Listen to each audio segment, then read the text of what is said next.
Hello po mga ka-Jesnabs, welcome back po sa ating channel.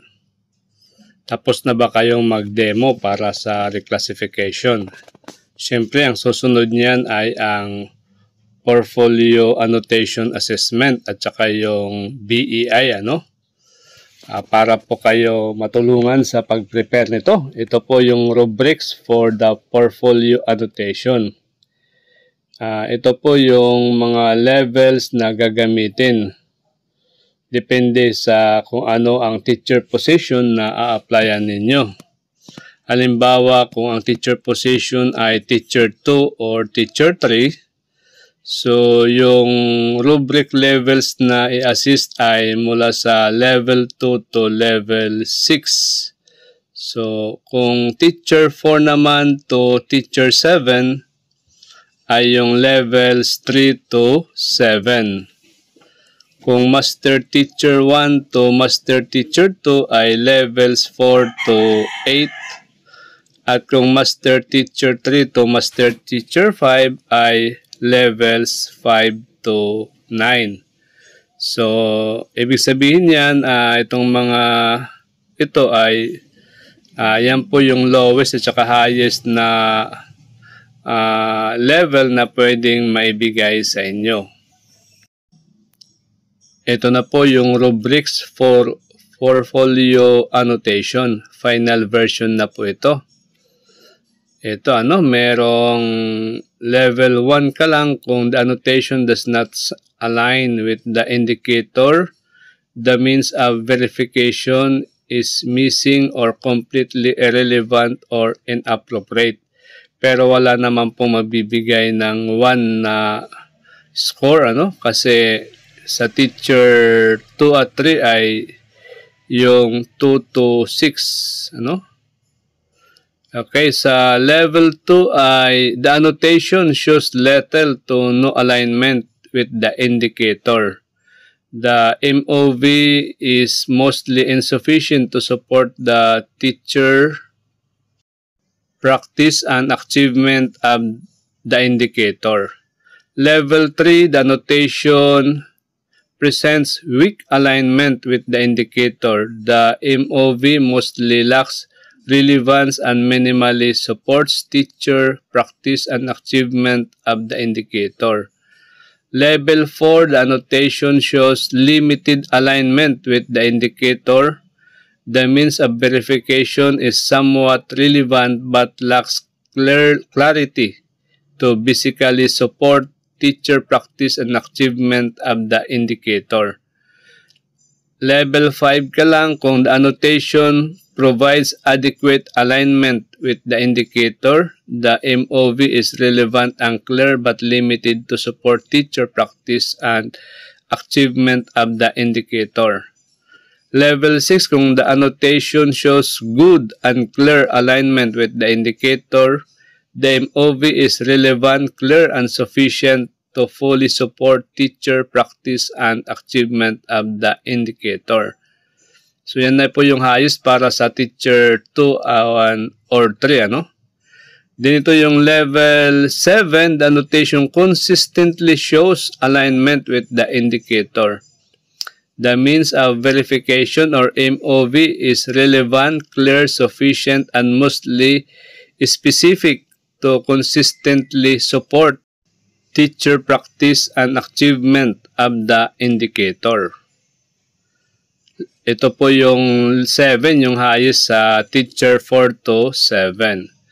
Okay, for level 8, the annotation shows strong alignment with the indicator. The MOV is relevant, clear, complete, and specific to accurately support teacher practice and achievement of the indicator. Ito naman po yung highest sa master teacher 1 and 2.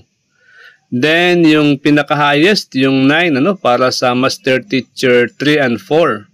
The annotation demonstrates exemplary alignment with the indicator and the means of verification is highly relevant, clear, complete, and detailed to exceptionally support teacher practice and achievement of the indicator.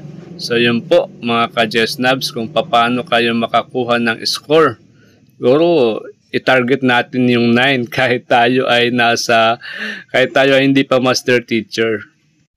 Punta naman tayo sa rubrics for interview.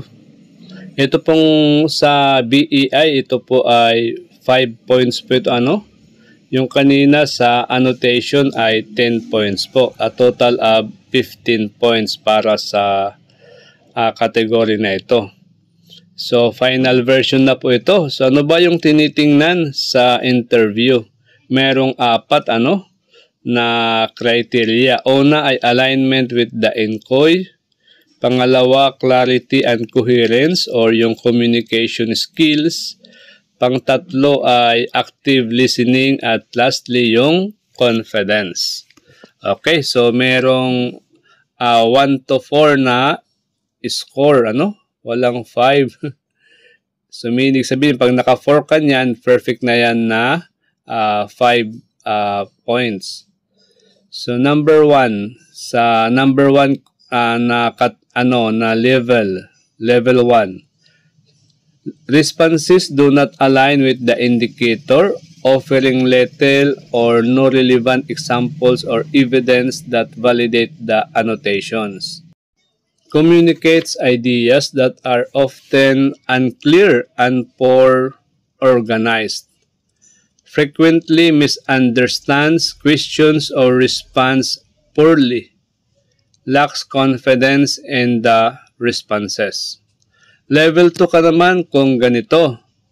Provides responses with limited relevance or alignment to the indicators, with vague or insufficient examples that lack specificity or detail. Communicates ideas that are occasionally unclear and lack logical flow. Sometimes misunderstands questions or responds poorly. Displays low confidence in responses. Level 3 ka naman kung ganito. Provides generally relevant responses, though alignment with the indicators is least clear or only partially supported by the evidence in the annotations.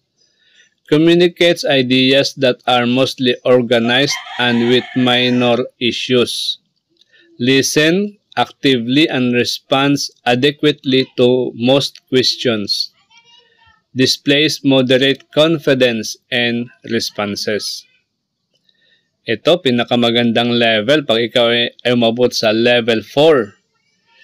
Offers relevant responses that align with the indicators with clear examples that support the evidence in the annotations. Communicates ideas that are well organized, clear, effective, and with no ambiguity. Listens actively and responds appropriately to questions. Displays strong confidence in responses. So yan. So dapat talaga magbibigay ka ng magandang example na sinuportahan ng mga ebidensya, At siyempre, yung communication skill, dapat klaro yung mga sagot natin. Kaya dapat na makinig ng mabuti at saka siyempre dapat confident ka sa iyong mga sinasabi. Okay, hanggang dito na lang tayo mga ka-Jesnabs. Good luck, good luck. Sana lahat ay makakuha ng 100%. Hanggang dito na lang. Bye-bye. Paki-subscribe po kung hindi nyo pa nagagawa.